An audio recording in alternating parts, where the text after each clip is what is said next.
അല്ലേ ആദ്യം. ബലാത്സംഗ കേസിലെ മുൻകൂർ ജാമ്യാപേക്ഷയിൽ മുകേഷിനും ഇടവേള ബാബുവിനും ഇന്ന് നിർണായകം. എറണാകുളം പ്രിൻസിപ്പൽ സെഷൻസ് കോടതി ഇന്ന് വിധി പറയും. അതേസമയം നിവിൻ പോളിക്കെതിരായ പരാതിയിൽ ഗൂഢാലോചന ആരോപിച്ച് താരം ഇന്ന് DGPക്ക് പരാതി നൽകും. ഡാനി പോളാണ് ചേരുന്നത് വിവരങ്ങളുമായി. ഡാനി, ഈ നടന്മാരുടെ ജാമ്യാപേക്ഷയിൽ ഇന്ന് വിധി പറയുന്ന സാഹചര്യം വളരെ നിർണായകമാണല്ലോ. മുകേഷ്, ഇടവേള ബാബു, അങ്ങനെ ജാമ്യം അപേക്ഷ നൽകിയിരിക്കുന്ന എല്ലാവർക്കും എപ്പോഴത്തേക്ക് കോടതി ഇത് പരിഗണിക്കും? ലിസ്റ്റ് ചെയ്യപ്പെട്ടിട്ടുണ്ട്.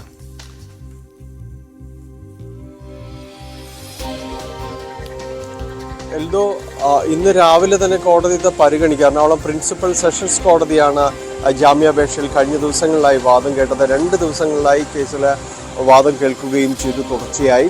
അതിനുശേഷം ഇന്ന് രാവിലെ 11:30 കേസ് പരിഗണിക്കുമെന്നാണ് നമ്മൾ മനസ്സിലാക്കുന്നത്. കേസ് പരിഗണിക്കുമ്പോൾ ഈ വാദത്തിൽ എന്ത് വാദമുഖങ്ങൾ കോടതി സ്വീകരിച്ചു, ഏതാണ് കോടതി പറയുന്നത് എന്നതടക്കമുള്ള കാര്യങ്ങൾ നമുക്ക് വ്യക്തമാകും.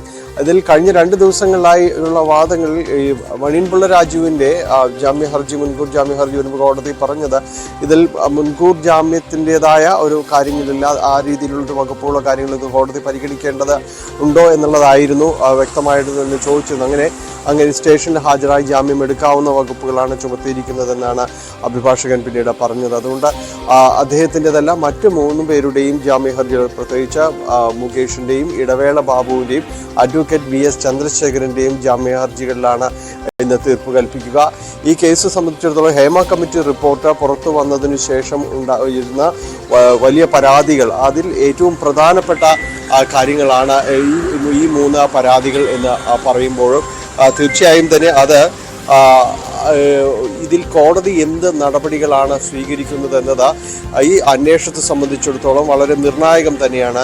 നേരത്തെയും ഈ ടീമിനെ നയിക്കുന്ന AG പൂങ്കുഴലി പറഞ്ഞത് കോടതി എന്ത് തീരുമാനിക്കുന്നു അതനുസരിച്ച് മാത്രമായിരിക്കും ഇതിനെതിരെ ഒരു അറസ്റ്റ് അടക്കമുള്ള കാര്യങ്ങളുണ്ടാകുക. പ്രത്യേകിച്ച് ഇത് കഴിഞ്ഞ കുറേ നാളുകൾക്ക് മുൻപ് നടന്ന സംഭവങ്ങളാണ്. അപ്പോൾ അത്തരം കാര്യങ്ങളെല്ലാം പരിശോധിക്കേണ്ടതുണ്ട്, തെളിവടക്കം ശേഖരിക്കേണ്ടതുണ്ട്. കുറച്ച് ദുഷ്കരമായ ഒരു കാര്യങ്ങൾ തന്നെയാണെങ്കിലും പരാതി നിലനിൽക്കുന്ന സാഹചര്യത്തിൽ അന്വേഷണങ്ങളുമായിട്ട് മുന്നോട്ട് പോകും. പക്ഷേ അറസ്റ്റ് അടക്കമുള്ള കാര്യങ്ങൾ ഉടൻ ഉണ്ടാകുകയില്ല. അത് കോടതിയുടെ കൂടി എന്താണ് കോടതി പറയുന്നത് എന്നതുകൂടി പരിശോധിക്കേണ്ടതുണ്ട് എന്ന് പറഞ്ഞു. അതുകൊണ്ട് തന്നെയും ഈ പ്രത്യേക അന്വേഷണ സംഘം രൂപീകരിച്ചു. അവർ പരാതികൾ സ്വീകരിച്ചുകൊണ്ട് മുന്നോട്ട് പോകുന്നു.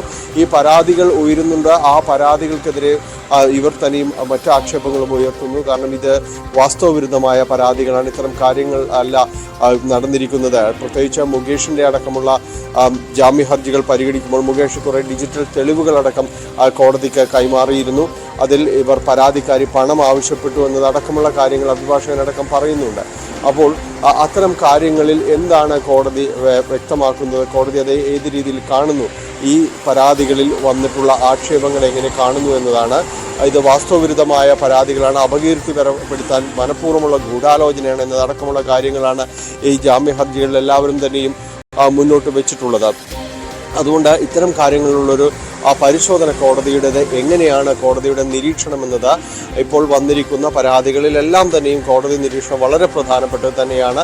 കഴിഞ്ഞ ദിവസങ്ങളിൽ നിവിൻ പോളി വാർത്താസമ്മേളനത്തിൽ പറഞ്ഞത് അത് തനിക്കെതിരെ ബോധപൂർവമായി ഉയർത്തിക്കൊണ്ടുവരുന്നു, ഇത് പരാതിക്കാരിയെ പോലും തനിക്ക് അറിയുകയില്ല എന്നതടക്കം പറഞ്ഞു. പരാതിക്കാരി പിന്നീട് നിഷേധിക്കുകയും താനും ഏതറ്റം വരെയും ഇതിന് പോകാൻ തയ്യാറാണെന്നെല്ലാം തന്നെ പറയുകയും ചെയ്തു. പക്ഷേ ഈ പരാതികളിലെല്ലാം തന്നെ എതിർവാദങ്ങൾ ഉയരുന്നു എന്നതും നമ്മൾ കാണാതെ പോകരുത്.